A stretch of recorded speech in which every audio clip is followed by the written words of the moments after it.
Hello, this is Microphone Media. Please like, subscribe, and share. Thank you.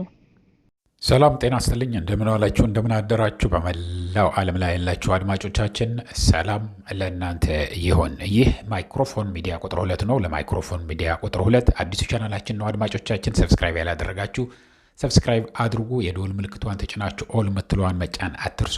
ላይክ እና ሼር በማድረግም አበረታቱት።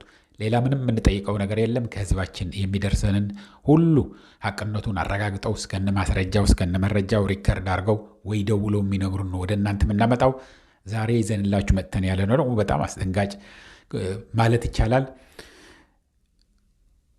ህዝባችን እንዲጠነቀቅ ነው ዋናው ትልቁ ነገር ህዝባችን እንዲጠነቀቅ ነውና ላይክ አድርጉት። ብዙ ሰው የሚያየው ላይክ ስታረጉት ነው።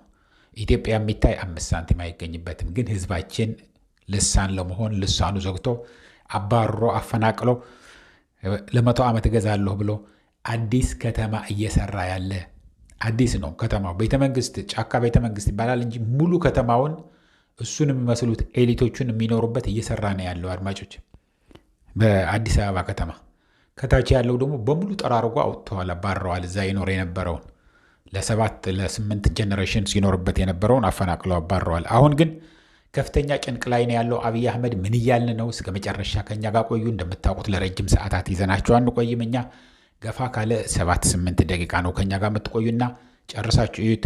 እስካሁን ላይክ ካላረጋችሁት ላይክ አርጉት። አድማጮቼ እንግዲህ ሁል ጊዜ ምንድን ብለናችኋል። በነገራችን ላይ 1 ሚሊዮን ሰራዊት በአዲስ አበባ ይችን በደንብ ያዙዋት፣ በደንብ አብራራታለሁ። 1 ሚሊዮን ሰራዊት የብልጽግና ሰራዊት በአዲስ አበባ ይችን ያዙልኝና ወደዛ ከማለፊያ በፊት አሁን ጥምቀት እየመጣ ነው። ሁል ጊዜ አብይ አህመድ ምንድን ነው የሚለው ብለናችኋል። ከሁሉም ያስፈራው የትግራይ ሰራዊት አይደለም የፋኖ ከሁሉ በላይ ነው የምላችሁ ያለው። ሁሉንም ይፈራቸዋል፣ ግን ከሁሉ በላይ የሚፈራው የትግራይ ሰራዊትም ፋኖም ኦላም ሌላውም የኤርትራ ሰራዊትም አይደለም። ከሁሉ የሚያስፈራው የአዲስ አበባ ህዝብ ነው። አዲስ አበባ ህዝብ ከ11-12 ሚሊዮን በላይ ምንም እንኳን ቢበተን ሆ ብሎ ቢነሳ ምንም ልናቆመው አንችልም። 10 ሚሊዮን በላይ ህዝብ ልንጨፈጭፍ አንችልም። ከ10 ሚሊዮን በላይ ህዝብ ልናስር አንችልም። ስለዚህ አንድ ላይ እንዳይሰበሰብ ማድረግ አለብን። በየአካባቢው መታገት አለበት።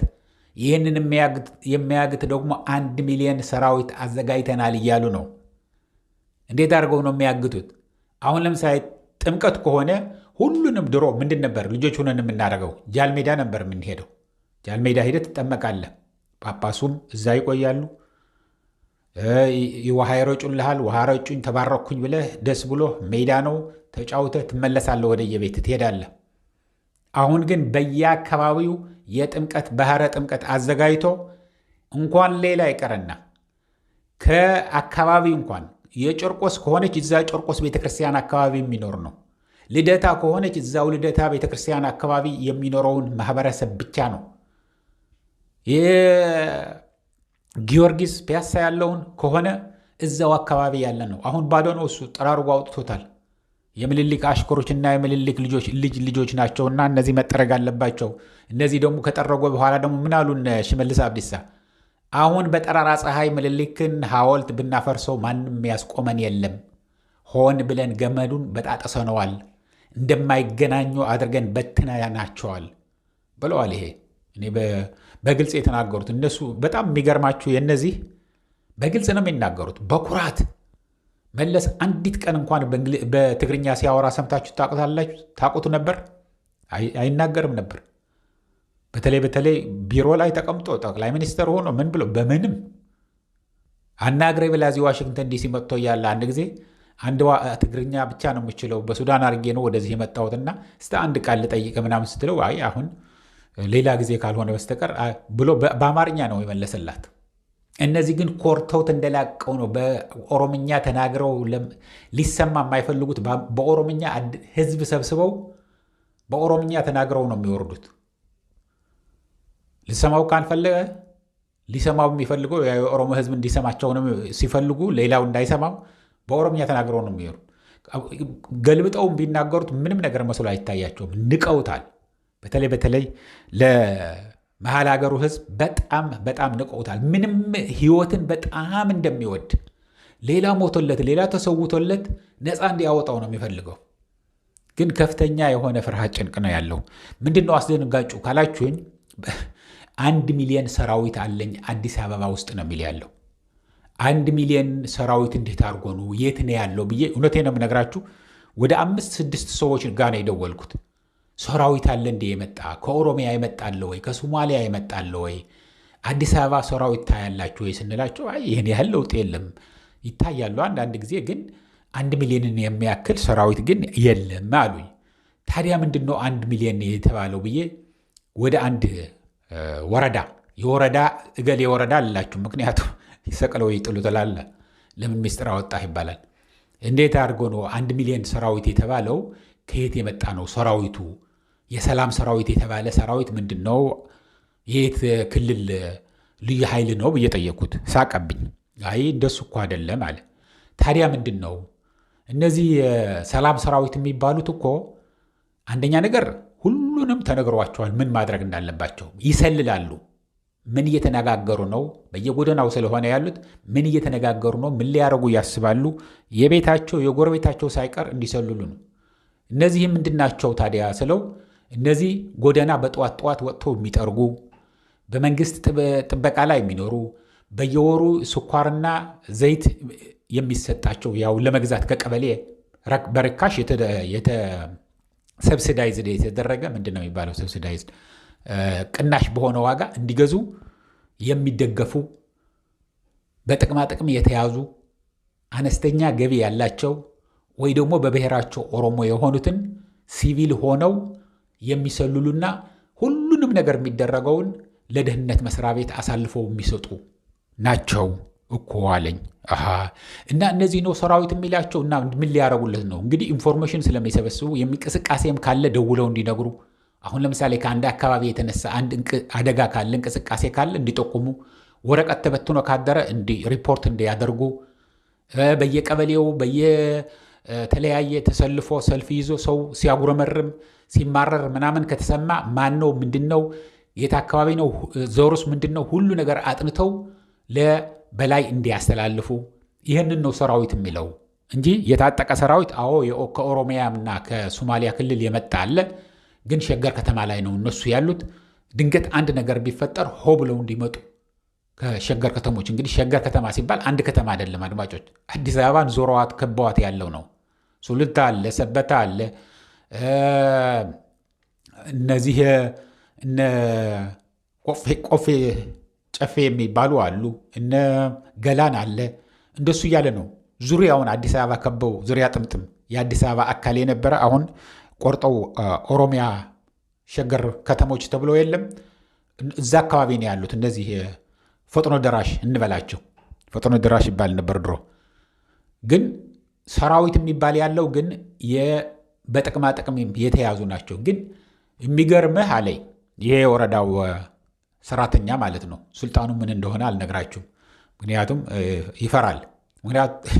አሁን ሁሉንም ነገር ኢቭን ስልካችንም ሁሉንም ነገር ይሰሙናል ብለው በጣም ከፍተኛ ፍርሃት ነው ያለው። ከደርግ ጊዜ የበለጠ ከፍተኛ የሆነ ጥላህን የምትፈራበት ጊዜ ነው ደርሶ ያለው። ጥላህን ስንጓዝ ጥላችንን እንኳን ማን ነው የሚከተለኝ ያለ ብለን ዞር ብለህ እንዳታይ ደግሞ ምን ታያለህ ብሎ እንዳይጠረጥረን ነው ደግሞ በቃ እየተጨነቅ ነው የምትሄደው። ጥላህን እየፈራህ የምትሄድበት ጊዜ ደርሰሃል ብሎ አስቆኛል። በጣም በጣም የሚገርም የሚያስደምም ነው። እንደዚህ በጣም አስደንጋጭ የሆነ ጊዜ የለም። በረሃቡ በችግሩ በመከራው ይሄ ህዝብ ሆ ብሎ ከወጣ ይውጠኛል።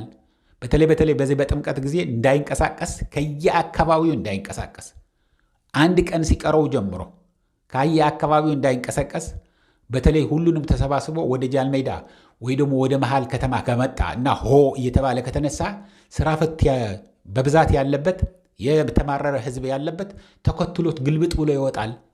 ጥቅሙና ጉዳቱ ሳያቅም ሁሉንም ሰው ሆ ብሎ ሊወጣ ይችላል። ስለዚህ ቀድሞ ሳይሰባሰቡ እንዲነግሩ ናቸው እነዚህ የብልጽግና ሰራዊት የሚባሉት ያሉት። ከ1 ሚሊዮን በላይ አለ ራሱ በቃ ድምፁን ከፍ አድርጎ ነው የሚናገረው አብይ አህመድ። ይህንን ሽመልስ አብዲሳ ብትጠይቁት አዎ ከ1 ሚሊዮን በላይ ሰራዊት አለን አዲስ አበባ ነው የሚል። አሁን እኮ ሁሉንም አፍርሶ የጨርቆስ፣ የቄራ፣ የልደታ፣ የሰንጋተራ፣ የዋፍሎ ውሃዎች አካባቢ በሙሉ ያለውን ከሳንቺስ 4 ኪሎ 6 ኪሎ ወደ እንግሊዝ ኤምባሲ አካባቢ ያሉትን በሙሉ እኮ የካ አካባቢ ያሉትን በሙሉ ፈርሰዋል። ፈርሶ ግን ኡና ሆኖ እኮ አልተቀመጠም። ከየአካባቢው እየመጡ ጸጉረ ለወጥ የሆኑ እየገቡበት ነው። የፈረሰው ምንም የሚከፍሉት ክራይ የለም፣ ምን የለም። ዝም ብሎ ገብቶ ይኖራል። ገብተህ ኑር፣ ገብተህ ያዝ ተብሎ የታዘዘ ነው። ዝም ብሎ ዘው ብሎ መጥቶ የሚገባ እንዳይመስላችሁ። እስኪሰራ ነው፣ እዚህ ልቆይ ነው፣ በቃ ተቸግሬ ነው ምናምን ይልሃል። ግን ኦሮምኛ ካልቻልክ እዛ አትገባም። ኦሮምኛ የምትናገር ከሆነ ነው አከሲ ትላለህ። ኬኛ በቃ የኛ ነው ተብለው ያልፉታል። ምንም ነገር አያረጉትም። ስለዚህ ይህንን ያለው እና ህዝባችን ምንም ችግር እንዳይገጥም የአዲስ አበባ የብሔር ብሔረሰቦችን ፋኖ የአዲስ አበባ ደውለውልኝ ነበር። ሚስኮል ነው ያገኘሁት። እነሱንም ደውዬ አናገራለሁ። ምናልባት አሁን ልብ ገዝተው የወንድ ስራም ሊሰሩ ይችላሉ። የወንድም ስንት ቆራጥ ሴትም አለ። እውነት ለመናገር ብዙ ነገር ሊሰሩ ይችላሉና ይህንን ያለው ግን እያልኩኝ ለአሁኑ አዲስ ነገር ከሰማችሁ፣ አዲስ ነገር ካያችሁ ደግሞ ለህዝባችሁ ልሳን ለመሆን ከፈለጋችሁ ላኩልን። ግን ማስረጃው አረጋግጣችሁ ሁሉንም ነገር የሚያስፈልገውን ነገር ከቻላችሁ ላኩልን። እናንተ ችግር እንደማያስገባ አስመስለን አድርገን ድምፃችሁን ቀይረን ወይም ወደ ሴት ወይ ወደ ቀጠን አድርገን ነው ልናስተላልፈው እንችላለን። በቮይስ ከላካችሁልን እናንተን አደጋ ላይ እንድትገቡ አንፈልግም እያልኩኝ አድማጮቼ ወደ ሌሎች እንዲደርስ እስካሁን ድረስ ላይክ ካላደረጋችሁ ላይክ ሳታደርጉ አትውጡ እያልኩ አደራ እላችኋለሁ። ሰብስክራይብ ያላደረጋችሁ ደግሞ በብዛት እያያችሁ ነውና ሰብስክራይብ አድርጉት። ለህዝብ ይጠቅማል የምትሉትን ከእናንተ ወደ እናንተ ነው። ከእናንተ ኢንፎርሜሽኑ እናገኛለን፣ አረጋግጣችሁ ትልኩልን አላችሁ። እኛ ደግሞ ለህዝባችን ባለን ፕላትፎርም ተጠቅመን እንዲሰማው እናደርጋለን። ወዳጅ ደስ እንዲለው እንዲማርበት፣ ጠላት ደግሞ እርርድብን እንዲል ማለት ነው። ይህንን እያልኩ ለአሁን እዚህ ይበቃኛል። እስከሚቀጥለው ጊዜ ድረስ ሰላም፣ ደህና ዋሉ፣ ደህና ደሩ። ቻው